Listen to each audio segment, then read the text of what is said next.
엄마, 보험금 먼저 받을 수 있을까? 딸, 지금 무슨 말을 하는 거니? 내 목숨값을 담보로 돈을 빌리게 해달라고 내 딸이 내 속으로 낳은 자식이 울며 애원하고 있었다.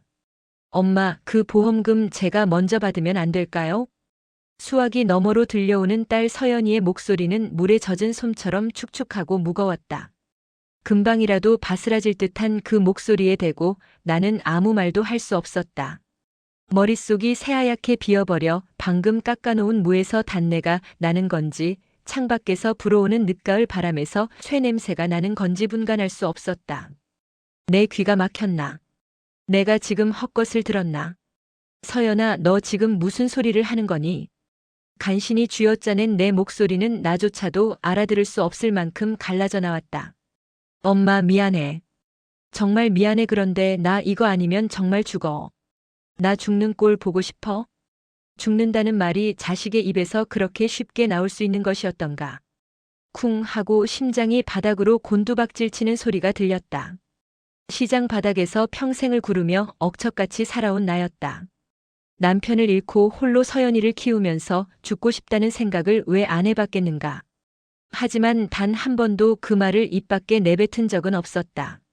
내 새끼 앞에서 어미는 그러면 안 되는 거니까.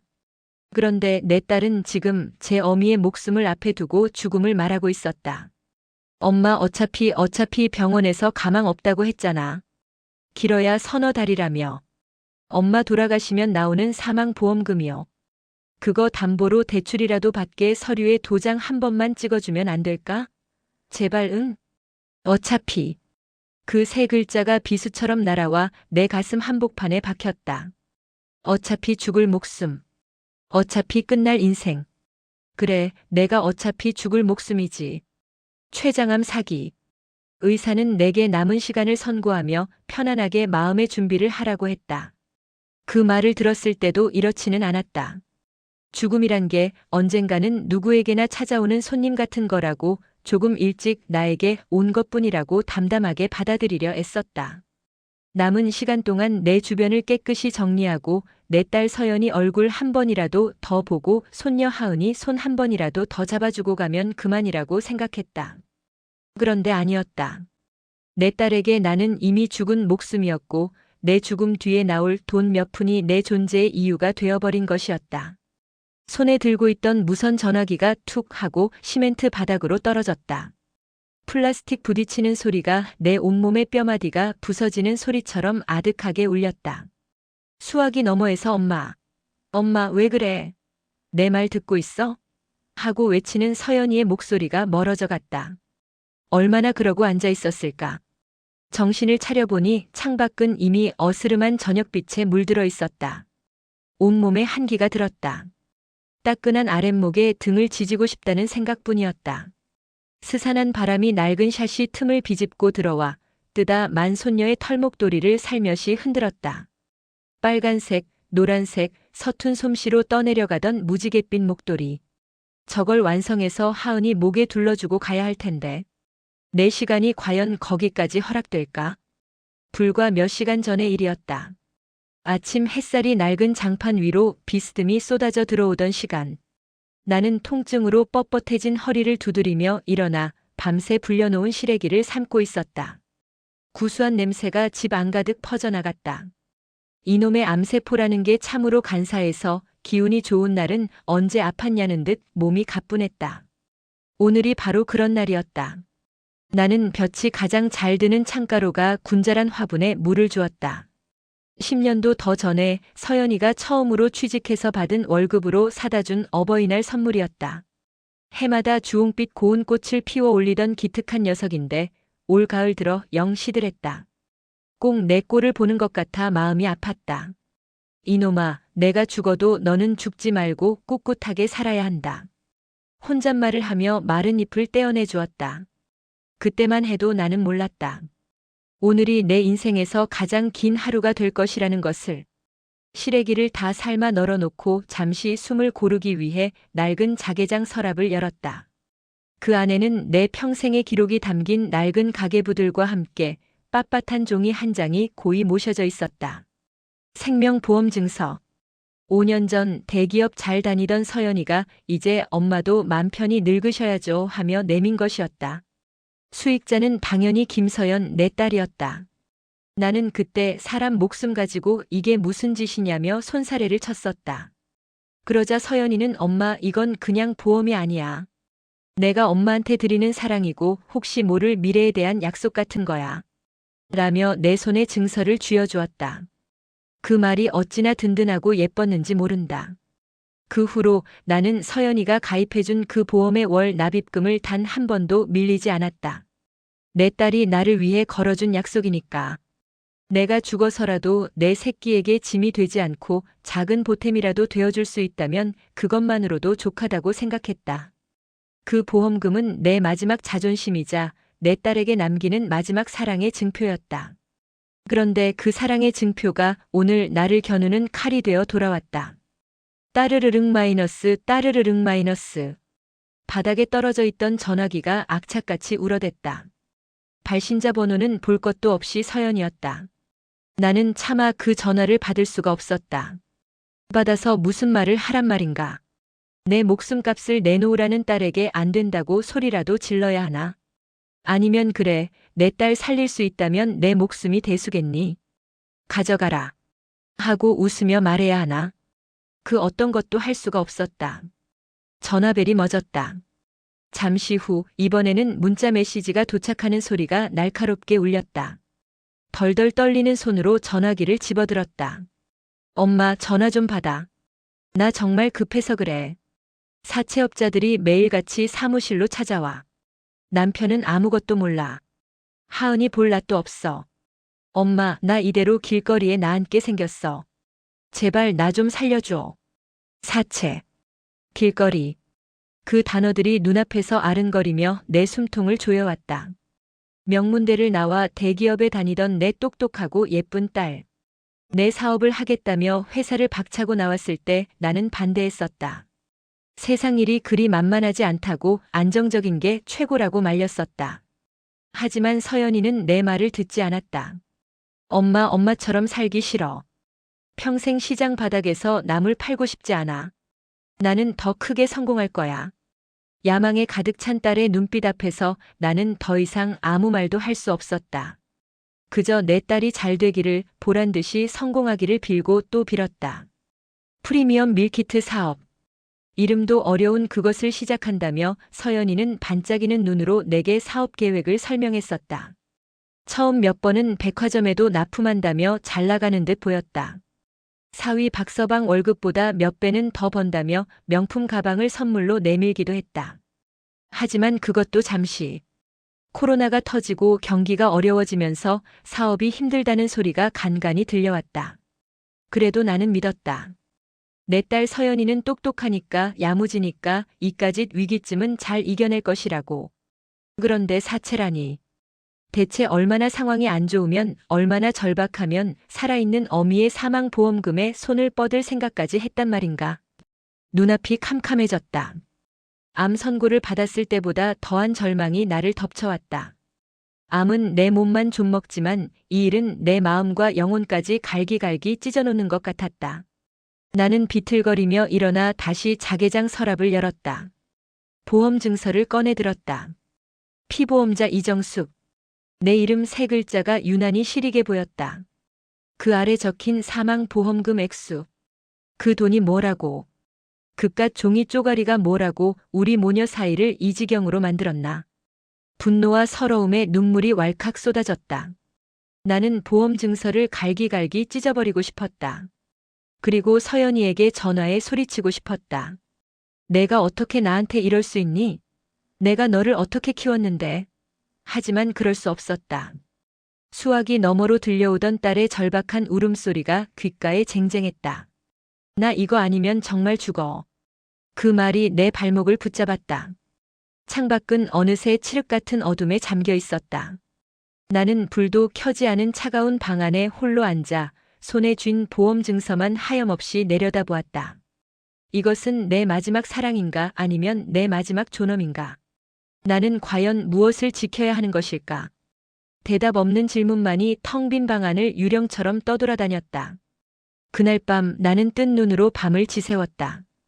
등 뒤에 쌓아놓은 이불에 기대앉아 캄캄한 어둠 속에서 들려오는 내 가쁜 숨소리만을 들었다.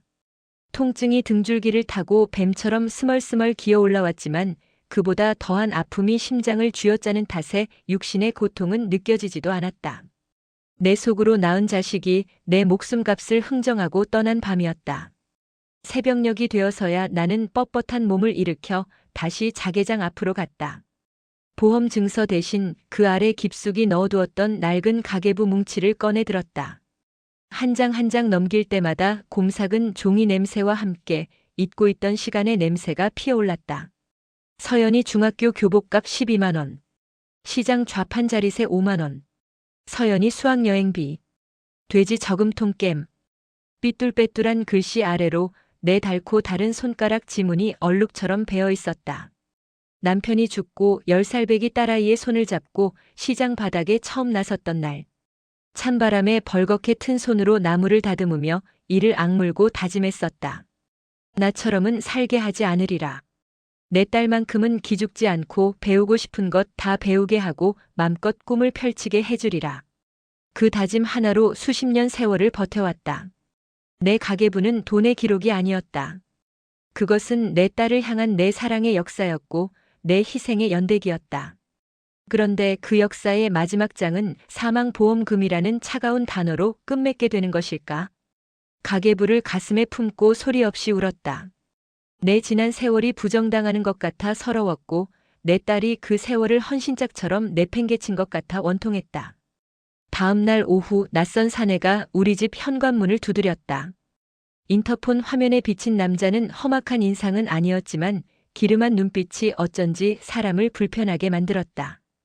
문을 열어주지 않고 누구냐고 묻자 남자는 서글서글하게 웃으며 말했다. 김서연 씨 어머니 되시죠? 서연이 친구입니다. 잠깐 드릴 말씀이 있어서요. 서연이 친구라기엔 나이가 너무 많아 보였다. 나는 경계심을 늦추지 않은 채 문을 열지 않았다. 그러자 남자의 표정이 순식간에 굳어졌다. 어머님, 좋게 말씀드릴 때 문 여시죠. 따님이 저희한테 큰 빚을 졌습니다. 전화도 안 받고 잠수를 타는데 이러시면 곤란합니다. 이 집도 따님 명의로 되어 있던데 우리가 못 들어올 것 같습니까? 쿵. 심장이 다시 한번 바닥으로 떨어졌다. 사채업자. TV 드라마에서나 보던 그들이었다. 남자는 쇠로 된 현관문을 주먹으로 툭툭 치며 나직이 속삭였다. 따님한테 전하세요. 오늘까지 연락 안 하면 내일은 사위 회사로 찾아간다고. 어린 손녀딸 학교 앞에서 기다릴 수도 있다고 말입니다. 협박이었다. 명백한. 나는 온몸이 사시나무처럼 떨려와 주저앉을 뻔했다. 남자가 돌아간 뒤에도 한참 동안이나 현관 앞에 서서 꼼짝도 할 수 없었다. 서연이가 내 딸이 대체 무슨 짓을 하고 다니는 것인가? 일이 이 지경이 될 때까지 왜 아무 말도 하지 않았던가? 그날 저녁 아무것도 모르는 사위, 박서방이 죽을 끓여왔다. 장모님, 통 안 내려오시는 것 같아서요. 입맛 없으셔도 좀 드세요. 착하고 성실한 내 사위. 그는 아내의 사업이 어렵다는 것만 어렴풋이 알 뿐 사채까지 끌어다 썼다는 것은 꿈에도 모르는 눈치였다. 나는 차마 그의 얼굴을 마주 볼 수가 없었다. 박서방, 서연이는 요즘 많이 힘든가? 내 물음에 박서방은 깊은 한숨을 내쉬었다. 말도 마세요, 장모님. 밤에 잠도 못 자고 빼빼 말라가는 게 눈에 보여요. 사업이라는 게 뭔지 그래도 장모님 앞에서는 씩씩한 척 하려는 것 같더라고요. 장모님까지 걱정 끼쳐드리기 싫다고. 걱정 끼치기 싫은 애가 어미 목숨 담보로 돈 빌릴 궁리를 한단 말인가. 속에서 천불이 일었지만 애써 꾹꾹 눌러 삼켰다.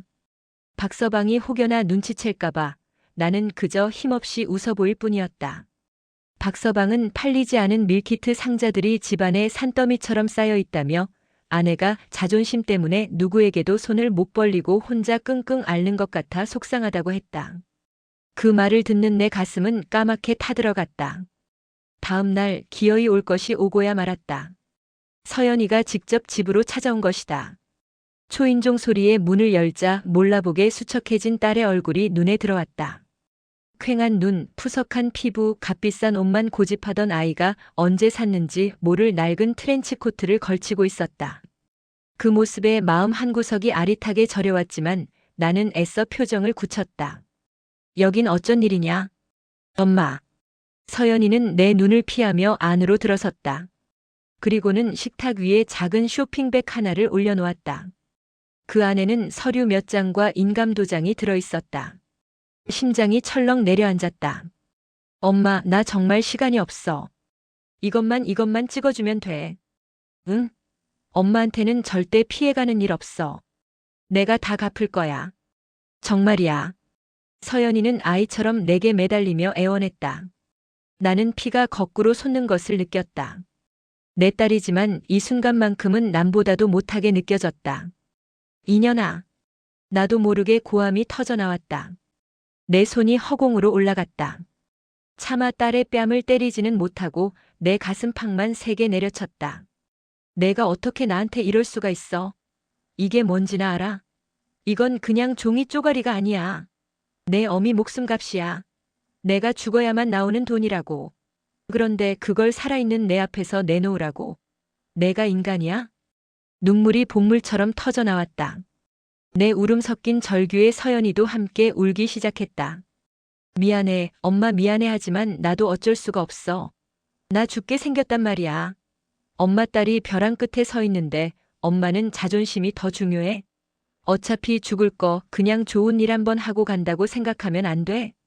어차피 죽을 거. 또다시 그 말이 내 심장을 후벼 팠다. 딸의 입에서 나온 그 잔인한 말이 암세포보다 더 지독하게 내 온몸으로 퍼져나가는 것 같았다. 나가. 당장 내 집에서 나가. 나는 손가락으로 현관문을 가리켰다. 내 목소리는 얼음장처럼 차가웠다. 이건 내 마지막 자존심이다.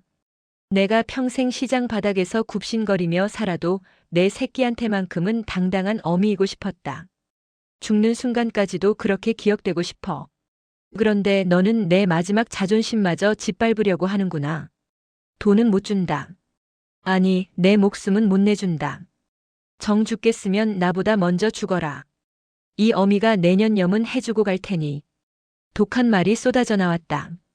내뱉고 나서 나 스스로도 놀랄 만큼 모진 말들이었다. 서연이는 충격받은 얼굴로 나를 쳐다보았다. 그 눈빛에는 원망과 배신감, 그리고 일말의 경멸까지 서려 있는 듯 했다. 알았어, 엄마가 정 그렇다면 나도 더는 부탁 안 해. 엄마 딸 없는 셈 쳐. 서연이는 식탁 위에 서류를 그대로 놓아둔 채 증오에 찬 눈으로 나를 한번 쏘아보고는 뒤돌아 집을 나섰다. 쾅 하고 닫히는 현관문 소리가 마치 우리 모녀의 관계가 끝장나는 소리처럼 들렸다. 나는 그 자리에 그대로 무너져 내렸다. 한참을 그렇게 울었다. 서러워서 울고 분해서 울고 내 팔자가 기구해서 울었다. 그러다 문득 창가로 시선이 향했다. 내가 애지중지 키우던 군자란 화분. 며칠 사이 잎사귀가 더 누렇게 뜨고 힘없이 축 늘어져 있었다. 꼭 모든 희망을 잃어버린 내 모습 같았다. 모든 것이 끝났다고 생각했다. 서연이가 폭풍처럼 휩쓸고 간 후 집안에는 무거운 침묵만이 감돌았다. 쾅 하고 닫혔던 현관문이 남긴 파열음은 공기 중에 화석처럼 박혀 내 숨을 쉴 때마다 가슴을 저리게 찔러댔다. 나는 무너진 몸을 일으키지도 못한 채 차가운 방바닥에 주저앉아 있었다. 온몸의 관절 마디마디가 시큰거리고 아파왔지만 그보다 더한 통증이 명치 끝을 묵직하게 짓눌렀다. 암세포가 퍼져나가는 속도보다 딸이 남기고 간 절망이 내 영혼을 잠식하는 속도가 더 빠른 것 같았다. 식탁 위에는 서연이가 놓고 간 서류 봉투가 하얀 유령처럼 놓여 있었다. 저것은 단순한 종이가 아니었다. 그것은 내 목숨의 값이었고 내 딸의 탐욕이었으며 우리 모녀의 망가진 관계를 증명하는 끔찍한 증거물이었다. 나는 고개를 저었다. 보고 싶지 않았다. 생각하고 싶지 않았다. 하지만 눈을 감아도 귀를 막아도 어차피 죽을 거 그냥 좋은 일 한번 하고 간다고 생각하면 안 돼? 라던 서연이의 목소리가 메아리처럼 귓가를 맴돌았다. 며칠이 흘렀다. 죽은 듯이 시간만 흘러갔다. 전화벨이 울려도 받지 않았고 누가 문을 두드려도 열어주지 않았다. 서연이에게서는 그 어떤 연락도 오지 않았다. 그 침묵이 나를 더 미치게 만들었다. 차라리 전화해서 욕을 하고 원망을 퍼붓는다면 나 역시 맞받아치며 이 감정의 응어리를 풀어낼 수라도 있을 텐데. 아무 소식 없는 딸의 안부가 마치 폭풍 전야의 고요함처럼 나를 옥죄어왔다. 엄마 딸 없는 셈쳐. 그 말이 진심이었을까? 정말로 나를 버린 것일까? 아니면 혹시 정말로 무슨 끔찍한 일이라도 저지른 것은 아닐까? 꼬리에 꼬리를 무는 불안감이 독초처럼 마음속에서 자라났다. 나는 밥도 약도 제대로 넘기지 못했다. 잠을 자려고 누우면 사채업자들이 하은이 학교 앞에서 기다릴 거라던 협박이 떠올라 소스라치게 놀라며 깨어나기 일쑤였다. 내 자존심을 지키려다 내 새끼를 진짜 벼랑 끝으로 내몬 것은 아닐까? 그 생각에 이르자 심장이 서늘하게 식어내렸다. 그러던 어느 날 새벽이었다. 지독한 통증에 잠을 깨 신음하며 몸을 뒤척이다 문득 창밖을 보았다. 희미하게 동이 트는 하늘 아래 앙상한 나뭇가지들이 스산한 바람에 흔들리고 있었다. 저 나뭇가지처럼 내 삶도 이제 잎사귀 하나 남지 않았구나. 그런 생각을 하다가 불현듯 손녀 하은이의 얼굴이 눈앞에 아른거렸다. 할머니 하고 부르며 내 품에 와락 안기던 아이의 온기. 고사리 같은 손으로 내 주름진 손을 조물거리던 그 보드라운 감촉. 그래, 다 필요 없다. 내 딸 서연이도 나를 아프게 하는 이 세상도 다 잊고 딱 한 번만이라도 내 새끼, 내 강아지, 하은이 얼굴을 보고 싶다. 이대로 눈을 감기 전에 그 아이의 웃는 얼굴을 눈에 담고 가슴에 새기고 가야겠다. 그 생각 하나가 꺼져가던 내 삶의 심지에 불씨를 당겼다. 그것은 거의 본능적인 움직임이었다. 나는 수일 만에 처음으로 옷장 문을 열었다. 가장 따뜻하고 그나마 가장 고왔던 외출복을 꺼내 입었다. 거울 앞에 서니 해골처럼 깡마르고 생기라곤 찾아볼 수 없는 늙은 여자가 나를 쳐다보고 있었다. 나는 애써 입꼬리를 올려 웃어 보였다. 하은이 앞에서 이런 흉한 몰골을 보일 수는 없지. 서랍에서 서연이가 예전에 사준 립스틱을 꺼내 메마른 입술에 옅게 발랐다. 집을 나서기 전 나는 뜨개질 바구니에서 뜨다 만목도리를 꺼내 가방에 챙겨 넣었다. 다 완성하지는 못하더라도 내가 이만큼 너를 사랑했다는 증표라도 남겨주고 싶었다. 그리고 마지막으로 식탁 위에 놓인 서류 봉투를 집어들었다. 인감도장과 함께. 내가 왜 이것을 챙기는지 그때는 나 스스로도 알지 못했다. 어쩌면 마음 한구석에서는 이미 모든 것을 예감하고 있었는지도 모른다. 버스를 타고 신도시로 가는 길은 멀고도 낯설었다. 차창 밖으로 스쳐 지나가는 풍경들은 온통 내가 모르는 세상이었다. 높다랗게 솟은 아파트 숲, 휘황찬란한 간판들. 평생을 낡고 허름한 동네에서 살아온 내게 이곳은 마치 다른 나라처럼 느껴졌다. 서연이는 이런 곳에서 살고 있구나. 이런 세상에서 성공하고 싶어 했구나. 새삼딸의 욕망과 좌절의 크기가 어렴풋하게나마 짐작되었다. 서연이네 아파트 앞에 내렸을 때 나는 거대한 건물 앞에서 한없이 작아지는 나를 느꼈다. 현관 비밀번호를 누르려다 나는 잠시 손을 멈췄다. 이대로 초인종을 누르고 들어가 아무 일 없었다는 듯 웃으며 하은이를 만날 수 있을까? 서연이와 나는 어떤 얼굴로 서로를 마주해야 할까? 망설임에 발이 떨어지지 않았다. 그때였다. 등 뒤에서 들려온 익숙한 목소리에 나는 화들짝 놀라 몸을 돌렸다. 장모님?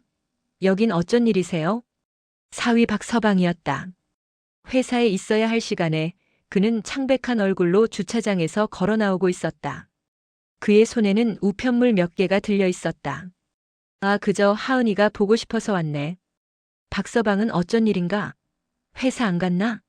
내 물음에 박서방의 얼굴이 흉흉하게 일그러졌다. 그는 손에 쥔 우편물 중 하나를 내 눈앞에 흔들어 보였다. 붉은 글씨로 최후 통첩이라고 적힌 법원에서 온 등기우편이었다. 장모님 혹시 알고 계셨습니까? 서연이가 사채를 썼다는 거. 이 집까지 담보로 잡혔다는 거. 알고 계셨습니까? 박서방의 목소리는 분노와 배신감으로 가늘게 떨리고 있었다. 나는 아무 말도 할 수 없었다. 내 침묵을 긍정으로 받아들인 듯 그는 허탈하게 웃으며 고개를 떨구었다. 어떻게 저한테 한마디 상의도 없이 대체 빚이 얼마기에 이 지경까지. 그는 말을 잇지 못하고 주먹으로 제 가슴을 쳤다. 나는 그 순간 직감했다. 지금 이 집에 들어가면 안 된다. 내가 상상했던 것보다 훨씬 더 끔찍한 폭풍이 이 집 안에서 휘몰아치고 있을 것이다. 하지만 내 발은 이미 저절로 현관으로 향하고 있었다. 박서방이 비밀번호를 누르고 문을 열었을 때 안에서 새어나온 것은 평화로운 가정의 온기가 아니었다. 그것은 지옥의 아수라장이었다. 거실은 온통 난장판이었다. 값비싼 소파 쿠션은 바닥에 내동댕이 쳐져 있었고 테이블 위 유리 화병은 산산조각 나 있었다. 그리고 그 중심에 서연이가 무릎을 꿇고 앉아 울고 있었다. 여보, 미안해, 정말 미안해. 내가 다 해결하려고 했어. 해결? 뭘 해결해? 이 집이 내일 모레 경매로 넘어가게 생겼는데 뭘 해결한다는 거야? 당신 제정신이야? 우리 하은이는 어떡할 건데? 박서방의 고함이 아파트 전체를 울리는 듯 했다. 서연이는 고개도 들지 못한 채 그저 어깨를 들썩이며 울기만 했다. 그 처참한 광경을 나와 박서방은 현관에 선 채로 망연자실하게 바라보았다. 당신 어머니는 뭐래? 그렇게 잘난 딸이 이 지경이 될 동안 대체 뭘 한 거냐고. 화살이 내게로 향했다. 나는 가슴에 커다란 돌덩이를 맞은 듯 숨이 턱 막혔다. 그 보험금 엄마한테 말했어. 엄마가 안 된다고 했어. 서연이가 울음 섞인 목소리로 기어들어가듯 말했다. 그 순간 박서방의 눈빛이 불꽃처럼 타올랐다. 그는 나를 돌아보며 믿을 수 없다는 듯 소리쳤다. 보험금이요? 장모님, 지금 제정신이세요? 살아계신 장모님 사망보험금을 달라고 했다고요, 서연이가? 그리고 장모님은 그걸 거절하셨다고요? 하하하. 그는 실성한 사람처럼 웃기 시작했다. 기가 막히는군. 한 사람은 살겠다고 어미 목숨값을 내놓으라 하고 한 사람은 자존심 때문에 그걸 거절해서 사위랑 손녀를 길바닥에 나앉게 만들고. 이게 집안입니까? 이게 사람 사는 겁니까? 그 말이 비수가 되어 내 심장을 관통했다. 틀린 말이 하나도 없었다. 내 자존심. 내가 그토록 지키고 싶었던 마지막 존엄.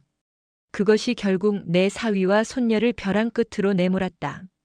나는 아무런 변명도 할 수 없었다. 그저 덜덜 떨리는 입술을 깨물며 서 있을 뿐이었다. 바로 그때였다. 안방 문이 빼꼼히 열리며 잠옷바람에 하은이가 겁에 질린 얼굴로 고개를 내밀었다. 엄마? 아빠? 왜 싸워 할머니? 하은이는 나를 발견하고는 눈을 동그랗게 떴다. 그리고 이내 와앙 하고 울음을 터뜨리며 내게로 달려와 안겼다. 할머니 무서워, 엄마 아빠가 무서워. 어른들의 추악한 욕망과 절망이 만들어낸 아수라장 속에서 아이는 공포에 떨고 있었다. 나는 본능적으로 아이를 내 품에 꼭 끌어안았다. 이 작고 여린 아이에게 대체 무슨 짓들을 한 것인가? 나는 그리고 내 딸은 이 아이에게 씻을 수 없는 상처를 주고 있었다. 하은아, 괜찮아. 괜찮아, 우리 강아지. 할미가 왔어. 아무 일 없을 거야. 나는 아이의 등을 토닥이며 서연이와 박서방을 돌아보았다. 그들은 울고 있는 제 딸의 모습 앞에서 부끄러움과 죄책감에 고개를 숙였다. 더 이상의 고함도 원망도 없었다. 오직 아이의 서러운 울음소리만이 거실을 가득 메웠다. 나는 하은이를 안아들고 아이의 방으로 들어갔다. 그리고 아이가 진정될 때까지 한참 동안이나 등을 쓸어주며 자장가를 불러주었다. 아이의 고른 숨소리가 들려오기 시작했을 때 나는 조용히 방을 빠져나왔다. 거실에는 서연이와 박서방이 소파에 망연자실하게 앉아 있었다. 나는 그들 앞 테이블에 집에서 가져온 서류 봉투를 조용히 내려놓았다. 두 사람의 시선이 동시에 내 손에 들린 봉투로 향했다. 이게 뭐예요, 장모님? 박서방이 떨리는 목소리로 물었다. 나는 봉투에서 서류와 인감도장을 꺼냈다. 서연아. 내가 나직이 딸의 이름을 불렀다. 서연이는 죄인처럼 고개를 푹 숙인 채 아무런 대답도 하지 못했다. 인주 가져오너라. 내 말에 서연이가 화들짝 놀라며 고개를 들었다. 그녀의 눈에는 믿을 수 없다는 표정과 함께 희미한 희망의 빛이 서려 있었다. 그녀는 비틀거리며 일어나 서랍장에서 인주를 가져왔다. 나는 테이블에 서류들을 펼쳐놓았다. 사망보험금 담보대출 신청서, 인감증명서, 위임장 읽기만 해도 가슴이 저며오는 단어들이었다. 나는 떨리는 손으로 펜을 잡았다. 내 이름 석자를 쓰는데 평생의 무게가 실리는 듯 했다. 이, 정, 숙. 세 글자를 모두 쓰고 나자 온몸의 기운이 다 빠져나가는 것 같았다. 그리고 마지막으로 인감도장에 붉은 인주를 묻혔다. 내 삶의 마침표를 찍는 것과도 같은 행위였다. 꾹 하고 도장을 찍는 소리가 유난히 크고 선명하게 거실에 울려 퍼졌다. 엄마. 서연이가 울음을 터뜨리며 내 앞에 무릎을 꿇었다. 그녀는 내 다리를 붙잡고 아이처럼 엉엉 울었다. 엄마 고마워, 정말 고마워, 그리고 미안해, 내가 정말 잘못했어. 나는 아무 말 없이 그저 눈을 감았다. 모든 것을 체념한 자의 평온함이 나를 감쌌다. 내 마지막 자존심은 이렇게 무너졌지만 대신 내 손녀의 미래를 지킬 수 있다면 그걸로 좋겠다. 한참을 울던 서연이가 고개를 들었을 때 나는 그녀의 눈을 똑바로 쳐다보며 말했다. 내 목소리는 놀랍도록 차분하고 단호했다. 단 조건이 하나 있다. 서연이와 박서방이 동시에 나를 쳐다보았다. 나는 붉은 도장이 선명하게 찍힌 서류를 손가락으로 가리켰다. 이 돈은 내 돈이 아니다. 네. 이 돈은 내가 하은이에게 주는 것이다. 내가 멋대로 망쳐버린 내 인생을 수습하라고 주는 돈이 아니라 아무것도 모르는 내 손녀가 적어도 길바닥에 낫는 일은 없게 하려고 내가 주는 내 마지막 선물이다. 나는 숨을 한번 고르고 말을 이었다. 그러니 이 돈으로 급한 빚부터 다 갚아라. 그리고 너희 두 사람 평생을 이 빚을 갚는다는 마음으로 살아. 나한테 갚으라는 소리가 아니다. 하은이한테 갚아라. 두 번 다시는 아이 앞에서 돈 때문에 싸우는 모습 보이지 말고 두 번 다시는 아이를 불안하게 만들지 마라. 그리고 절대 하은이에게 오늘 일과 이 돈에 대해 말하지 마라. 내 엄마 아빠는 세상에서 가장 훌륭하고 널 사랑하는 사람들이었다고 그렇게만 기억하게 해줘라. 이 어미의 마지막 부탁이다. 이 약속 지킬 수 있겠느냐? 내 말에 서연이와 박서방은 차마 고개도 들지 못한 채 그저 흐느끼며 고개를 끄덕일 뿐이었다. 나는 그들의 대답을 확인하고 나서야 비로소 자리에서 일어섰다. 이제 내가 할 일은 모두 끝났다. 나는 더 이상 뒤를 돌아보지 않았다. 내 딸의 오열도 사위의 탄식도 뒤로 한 채 나는 내가 왔던 그 길을 되돌아 나갔다. 아파트를 나서는 내 발걸음은 천근만근 무거웠지만 이상하게도 마음은 한결 가벼웠다. 모든 것을 내어주고 나니 비로소 얻게 되는 평화 같은 것이었다. 창밖에는 어느새 차가운 겨울비가 내리고 있었다. 내 낡은 외투 위로 떨어지는 빗방울이 마치 나를 위로하는 눈물처럼 느껴졌다. 나는 텅 빈 버스에 홀로 앉아 텅 빈 내 인생의 마지막 페이지를 조용히 넘기고 있었다. 딸의 집을 나서는 순간 쏟아지던 겨울비는 내 온몸을 적시는 것 같았지만 실은 내 마음속에서 타오르던 지옥불을 꺼주는 성수와도 같았다. 모든 것을 내어주고 나니 이상하게도 평온이 찾아왔다. 평생을 악착같이 끌어모으고 지키려 했던 것들이 실은 아무것도 아니었음을, 내 마지막 존엄이라 믿었던 것조차 한낱 부질없는 아집이었음을 깨닫는 순간이었다. 내 손으로 내 목숨값의 도장을 찍고 나서야 나는 비로소 죽음으로부터 자유로워졌다. 집으로 돌아오는 버스 안에서 나는 멍하니 창밖을 내다보았다. 빗줄기에 흐릿해진 도시의 풍경이 마치 다른 세상의 일처럼 아득하게 느껴졌다. 젖은 옷에서 스며 나오는 한기가 뼈속까지 파고들었지만 나는 추운 줄도 몰랐다. 텅 비어버린 마음 한구석에서 아주 작은 불씨 하나가 가물거리며 타오르고 있었다. 그것은 희망이었다. 내 딸 서연이가 아니라 내 손녀 하은이를 위한 희망. 내 희생이 그 아이의 미래를 지키는 작은 걸음이라도 될 수 있다면 그걸로 내 삶은 충분히 의미 있는 것이리라. 집에 돌아와 굳은 몸을 욕실로 이끌었다. 뜨거운 물줄기 아래 몸을 웅크리고 한참을 앉아 있었다. 거울 앞에 서자 낯선 노파가 나를 보고 있었다. 며칠 사이 폭삭 늙어버린 얼굴. 깊게 팬 주름은 지워지지 않는 고통의 흔적 같았고 총기를 잃은 눈은 모든 것을 포기한 자의 그것이었다. 하지만 이상하게도 그 얼굴이 싫지 않았다. 그것은 한평생 자식을 위해 모든 것을 바친 한 여자의 마지막 얼굴이었고 나는 그 얼굴을 담담히 받아들이기로 했다. 그날 이후 내 시간은 이전과는 다른 속도로 흐르기 시작했다. 하루가 1년처럼 길게 느껴지다가도 어느 순간에는 10년이 하루처럼 쏜살같이 지나가 버린 듯 했다. 통증은 날이 갈수록 심해져 밤에는 잠을 이루지 못하고 끙끙 앓는 날이 많아졌다. 그때마다 나는 진통제 대신 뜨개 바늘을 손에 잡았다. 하은이의 목도리. 한 코 한 코 실을 엮어 나갈 때마다 이상하게도 마음의 통증은 조금씩 가라앉는 듯 했다. 그것은 단순한 뜨개질이 아니었다. 내 남은 생명을 한 올 한 올 뽑아내어 사랑의 형태로 엮어내는 의식과도 같았다. 서연이에게서는 며칠 뒤에 전화가 걸려왔다. 엄마 돈 잘 해결됐어. 정말 고마워.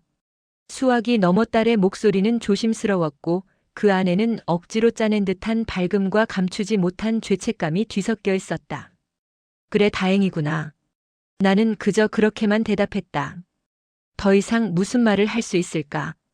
그 돈으로 행복해야 한다는 덕담도 다시는 그러지 말라는 질책도 모두가 공허한 말장난처럼 느껴졌다. 우리 모녀 사이에는 건널 수 없는 강이 생겨버렸고 우리는 그 강을 사이에 두고 멀찍이 서 있는 섬이 되어버렸다. 엄마, 뭐 필요한 거 없어? 내가 반찬이라도 해서. 됐다.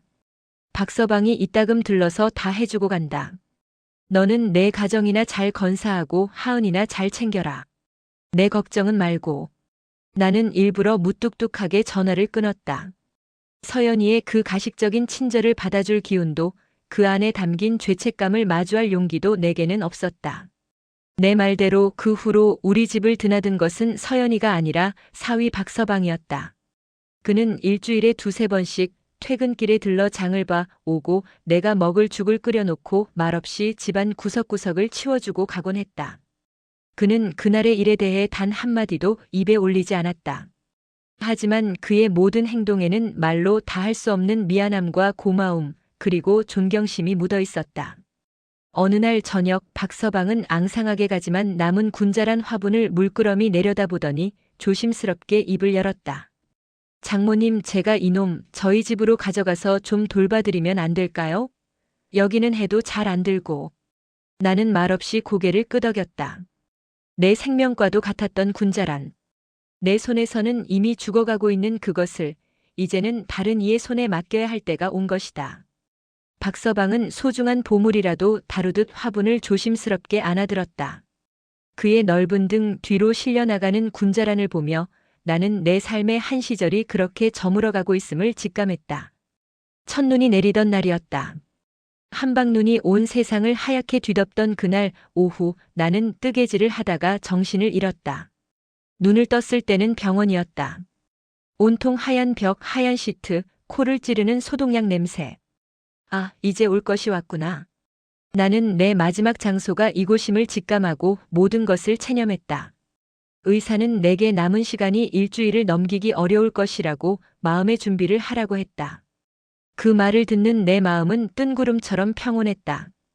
이미 한 번 죽었던 목숨 덤으로 살아온 시간이었다. 소식을 듣고 달려온 서연이는 내 침대맡에 주저앉아 통곡했다. 엄마, 엄마 왜 이래? 이러면 안 되잖아. 내가 이제부터 잘할게. 내가 다 갚을게. 제발 제발 일어나, 응? 딸의 울음소리를 들으며 나는 희미하게 미소 지었다. 저 아이는 아직도 빚을 갚는다는 말을 하고 있었다. 내가 원한 것은 돈이 아니었는데. 내가 바란 것은 그저 내 딸이 행복하게 살아가는 것뿐이었는데. 나는 마른 손을 들어 서연이의 젖은 뺨을 어루만졌다. 서연아, 울지 마라. 어미는 괜찮다. 목소리가 제대로 나오지 않았다. 한마디 한마디 내뱉을 때마다 숨이 턱까지 차올랐다. 내가 내 옆에 이렇게 있어주니 그걸로 됐다. 나는 내 마지막 힘을 쥐어짜 딸에게 내가 하고 싶었던 진짜 이야기를 시작했다. 내가 너 낳았을 때 기억나니? 아니, 내가 기억할 리가 없지. 눈도 제대로 못 뜨는 것이 어찌나 작고 예뻤는지. 나는 가쁜 숨을 몰아쉬며 아득한 기억의 조각들을 하나씩 꺼내 놓았다. 시장 좌판에서 나무를 팔다 말고 포대기에 쌓인 서연이에게 젖을 물리던 기억. 처음으로 엄마하고 불렀을 때 세상을 다 얻은 것처럼 기뻤던 기억. 초등학교 입학식 날 삐뚤빼뚤한 글씨로 우리 엄마 최고라고 쓴 카드를 받고 밤새 울었던 기억. 그 모든 기억의 끝에는 언제나 내 딸 서연이가 있었다. 나는 평생 너 하나만 보고 살았다. 내가 웃으면 세상이 다 내 것 같았고 내가 울면 내 심장이 무너지는 것 같았지. 그래서 나는 내가 나한테 그 돈 이야기를 했을 때 너무 아팠다. 내 사랑이 내 인생이 전부 부정당하는 것 같아서. 내 말에 서연이는 고개도 들지 못한 채 내 손을 붙잡고 더 서럽게 울었다.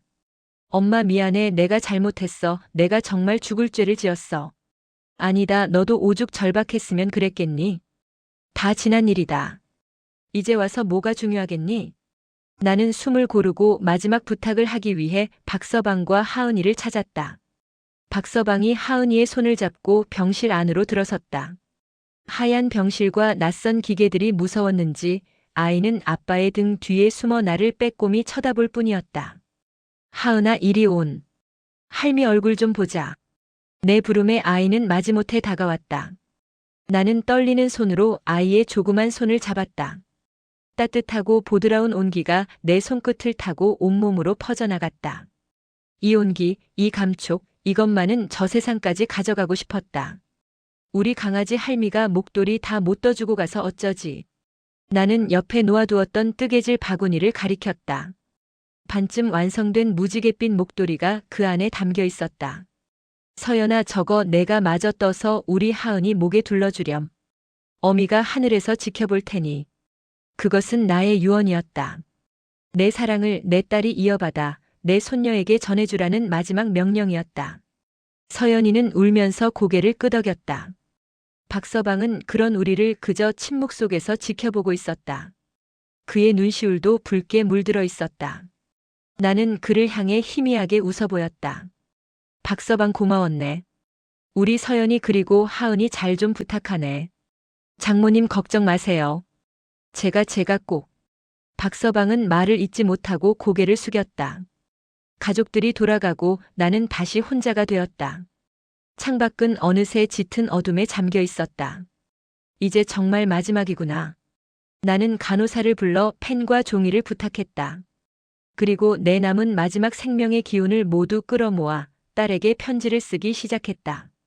손이 말을 듣지 않아 글씨는 지렁이가 기어가는 것 같았지만 나는 멈추지 않았다. 이것은 내가 내 딸에게 남기는 마지막 유산이었다. 사랑하는 내 딸 서연이에게. 이 편지를 읽을 때쯤이면 엄마는 이미 내 곁에 없겠구나. 울지 마라, 내 딸아. 엄마는 괜찮다. 평생을 지고 있던 무거운 짐을 이제야 내려놓고 먼저 간 내 아비 곁으로 편안하게 가는 길이니까. 서연아. 엄마가 평생 모아온 낡은 가계부, 자개장 서랍 안에 그대로 두었다. 나중에 꼭 한번 읽어보렴. 그 안에는 돈의 액수보다 더 중요한 엄마의 사랑이 빼곡히 적혀 있단다. 너의 교복값, 너의 수학여행비, 너의 대학 등록금 그 모든 것이 엄마에게는 세상에서 가장 값진 보물이었단다. 엄마는 평생 돈에 쪼들리며 살았지만 단 한 번도 가난하다고 생각한 적이 없었다. 내가 있었으니까. 너는 엄마의 가장 큰 재산이었고 가장 빛나는 자랑이었단다. 그런데 내 딸아, 너는 어쩌다 돈의 노예가 되어버렸니? 엄마는 내가 사업에 실패해서 마음이 아픈 게 아니었어. 내가 돈 때문에 소중한 것들을 잃어가는 모습이 심지어 어미의 목숨값까지 새마게 된 내 망가진 마음이 아팠던 거란다. 그 보험금 엄마가 너에게 주는 마지막 선물이라고 생각하렴. 하지만 그건 공짜가 아니다. 그 돈에는 내 남은 인생을 올바르게 살아야 할 책임이 하은이를 누구보다 행복한 아이로 키워야 할 의무가 함께 담겨 있단다. 절대로 죄책감 속에 살지 마라. 엄마는 그걸 원하지 않아. 엄마의 마지막 희생이 너를 평생 올가매는 족쇄가 되어서는 안 된다. 대신 기억하렴. 내가 얼마나 귀하고 소중한 존재인지를. 그리고 내가 받은 사랑을 이제는 다른 이들에게, 특히 하은이에게 아낌없이 나누어주며 살아가렴. 그것이 진정으로 엄마에게 빚을 갚는 길이다. 엄마가 다 뜨지 못한 목도리는 이제 내 몫이다. 인생이란 그렇게 누군가 시작한 것을 다음 사람이 이어받아 완성해 나가는 것인지도 모르겠구나. 부디 엄마보다 더 예쁘고 따뜻하게 완성해 주렴. 사랑한다, 내 딸. 세상에 태어나 내 딸이 되어주어 정말 고마웠다. 다음 세상에서도 꼭 엄마 딸로 태어나 주렴. 그때는 부잣집 딸로 태어나게 해줄게. 영원히 너를 사랑하는 엄마가. 편지를 다 쓰고 나자 거짓말처럼 온몸의 통증이 사라졌다. 나는 편지를 곱게 접어 박서방이 가져다 준 낡은 가계부 첫 장에 끼워 넣었다. 이제 정말 모든 것이 끝났다. 눈을 감았다. 그러자 어둠 속에서 환한 빛이 보이기 시작했다. 그 빛 속에서 늠름한 청년 시절의 남편이 나를 향해 웃으며 손을 내밀고 있었다. 그리고 그 옆에는 시장 바닥에서 흙투성이가 된 채 나를 보며 웃던 어린 서연이가 있었다. 내 인생에서 가장 행복했던 순간의 모습이었다.